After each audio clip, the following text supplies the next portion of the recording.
pensiez qu'elles étaient pauvres, pas pauvres, ou si vous ne saviez pas dire, et par rapport à quoi vous aviez l'impression qu'elles l'étaient ou pas. Donc c'était de voir quels étaient les stéréotypes, vous vous souvenez de cette notion-là, qu'on pouvait avoir sur une personne qui était pauvre.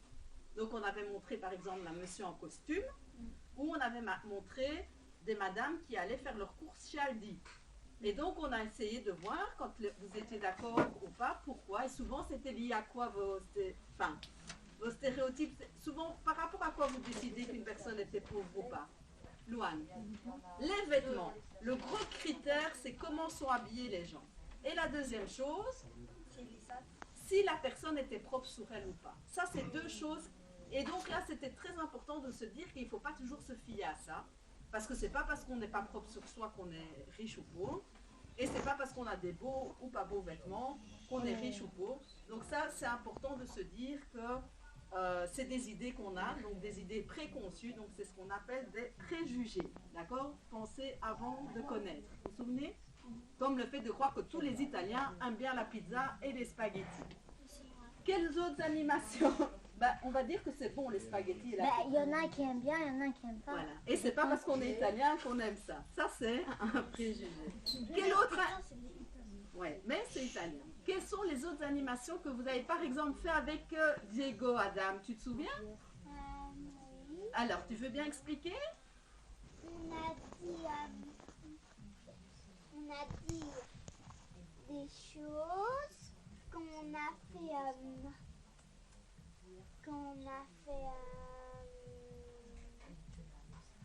Donc, on vous a donné une petite fiche avec un personnage, si tu te souviens. Tu te souviens de ça? Oui. Il nous a donné une petite fiche avec le personnage. On voulait être avec un grand et un petit. Donc, on vous a fait travailler par deux, oui. Et après, Diego voulait dire on était pauvres et on voulait regarder dans nos petites feuilles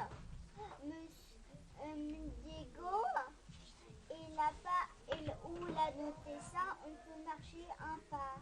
Mais où il n'a pas noté, on reste à sa place. D'accord, donc vous avez reçu des fiches avec un personnage et on a fait une description de ce personnage. Et vous deviez vous mettre dans la peau de ce personnage, ça s'appelle la course des inégalités. Si on pensait que notre personnage avait de l'argent, on pouvait avancer. Et si on pensait que notre personnage n'avait pas d'argent, on devait rester sur place. Et donc tout au long du jeu, vous avez été à des endroits différents. Parce que malheureusement, il y a certaines personnes, par exemple, il y avait une question, est-ce que je crois que mon personnage a un ordinateur, un GSM et une voiture? Il y en a qui avaient des enfants qui n'avaient pas beaucoup d'argent et donc ils n'ont pas avancé. Et donc là, on s'est vu à quel point il y a des inégalités dans la société. D'accord? Donc ça, c'était aussi toute une réflexion sur se dire, on n'a pas tous le même bagage et donc on n'a pas tous les mêmes chances. D'accord? Et donc nous, notre travail, c'est qu'il y ait de moins en moins d'inégalités entre les gens. D'accord? Et de voir ce qu'on peut faire. Voilà. Une autre animation qu'on a fait qui vous a plu? Le parcours des chaises de Marie et Guillaume. C'était sympa. Yasmine, tu veux expliquer? Qu'est-ce qu'on vous a demandé de faire? Ferme la porte derrière toi, ma chérie. C'est rien, vas-y. C'est moi qui demande. Tu peux fermer, voilà. Comme ça, on n'entend pas trop les qui discutent. Voilà. Vas-y, Yasmine, explique. Marie, elle avait fait un parcours et la personne, on devait Donc il y avait une personne qui avait les yeux bandés et l'autre qui devait l'aider à arriver de l'autre côté du parcours. sans toucher les Chaises. Voilà. Et donc vous avez dû faire quoi pour pouvoir y arriver? On écoute. Par exemple, à gauche, c'était Gogo. Voilà, dans notre équipe, en tout cas, on a mis ce qu'on appelle un code en place. Et donc, pour aller à gauche, on m'a dit que c'était go-go. Glou-glou-glou, oui. À droite, bli-bli-bli. Et devant, c'était go-go-go. Ça, c'était notre équipe. Et donc, on a travaillé quoi ce jour-là? La solidarité. C'était pour montrer que quand on travaille ensemble, on sait traverser des obstacles. D'accord? Donc tout ça pourquoi au final? Donc on a travaillé la notion de solidarité, de coopération et voir un petit peu ce que nous on mettait derrière la notion de pauvreté parce que le 17, qu'est-ce qui se passe le 17 octobre? C'est la Vas-y Mélissa. La journée mondiale de lutte contre... pauvreté. Voilà. Et donc c'est pour ça qu'on a fait des lanternes aussi. Oui. Ok? Parce que cette année on ne peut pas faire la marche à cause du Covid. Mais nous, qu'est-ce qu'on va faire le 17? Vous savez ce qu'on va faire avec les lanternes le 17? On les allumer. On va les allumer, on va décorer toute la façade de la maison des jeunes. Alors, on va mettre la belle... Les pauvres. Voilà, pour montrer qu'en tout cas, on soutient la lutte contre la pauvreté. Ça veut dire qu'on va se battre pour que tout le monde ait les mêmes droits. Et qu'est-ce que vous avez fait aussi avec Pascal Ouch? Une banderole. Une banderole. Et donc, on l'a plastifiée, on va la mettre au-dessus. D'accord? Et donc, on a marqué quoi sur cette banderole?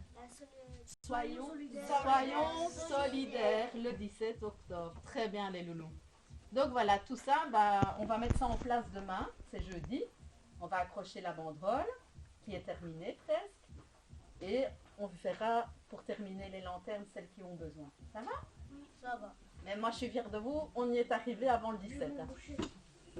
Voilà.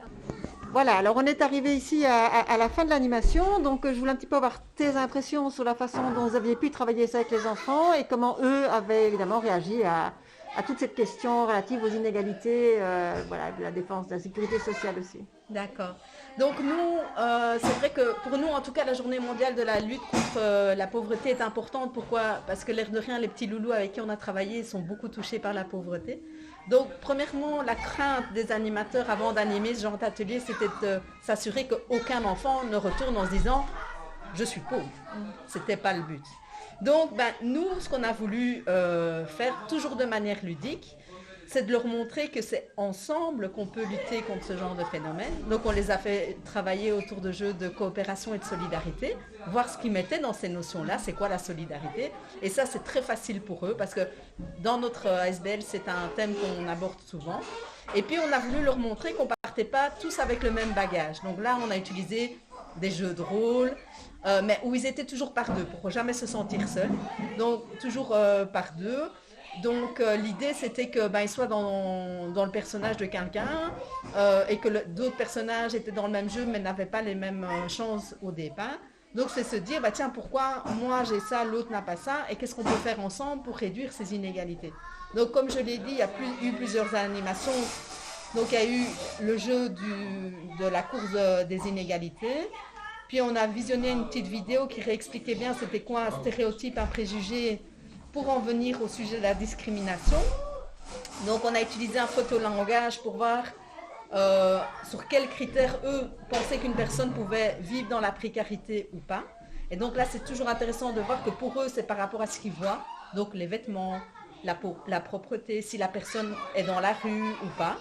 Donc, et leur montrer qu'il n'y a pas que ces personnes-là qui peuvent être touchées par la pauvreté. Et savoir comment eux réagiraient par rapport à des personnes pauvres. Et donc, nous, ce qui est bien, c'est que là, on voit qu'ils seraient quand même solidaires avec eux. Et ça, c'est vraiment le message que nous, on veut faire passer. Donc voilà, pour leur expliquer aussi la symbolique des lanternes. Donc cette année, malheureusement, la marche n'aura pas lieu. Mais nous, on a décidé de les réaliser, de décorer notre maison des jeunes avec, de mettre une belle banderole où on a marqué « Soyons solidaires ».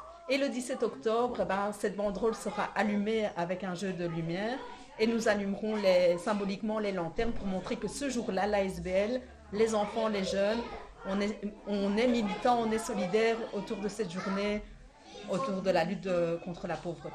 Voilà. Parfait. Ben voilà, un tout grand merci en tout cas. Merci à vous. Au revoir.